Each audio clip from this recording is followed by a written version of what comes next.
The wilderness stretched endlessly before him. Moses was far from home, leading his flock through the dry and silent desert. Day after day, he walked these paths. But today, he would lead his flock further than he had ever gone before.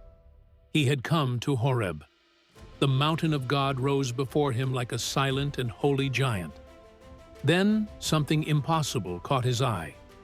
A bush was on fire, but it was not burning up. Moses stopped.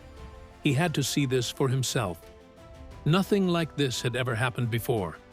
He turned aside. He drew closer. And then, a voice called his name.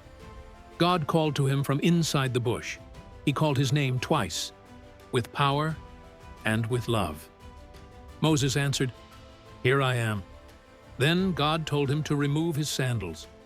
He was standing on holy ground. God told him who he was: the God of Abraham, the God of Isaac, the God of Jacob.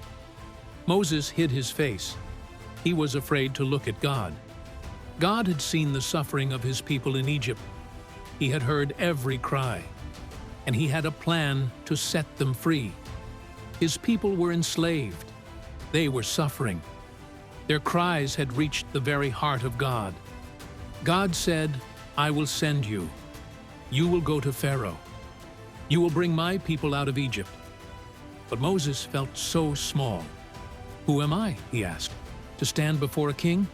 Who am I to lead an entire people?" God answered him gently, "I will be with you." That was the only promise Moses needed. Then Moses asked, "What is your name?" "What should I tell the people when they ask who sent me?"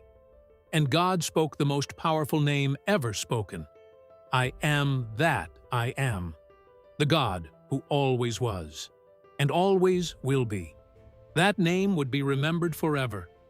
From generation to generation, this was his name. God told Moses to gather the elders of Israel. "Tell them I have seen your suffering. Tell them I am coming to bring you home." But the king of Egypt would not listen easily. God already knew, and God was already prepared. God promised to stretch out his hand over Egypt. Wonders would come, and after them, freedom.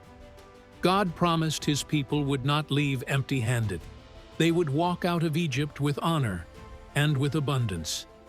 A shepherd stood before the living God, and nothing, not his fear, not his doubt, could stop what God had already decided. The bush kept burning.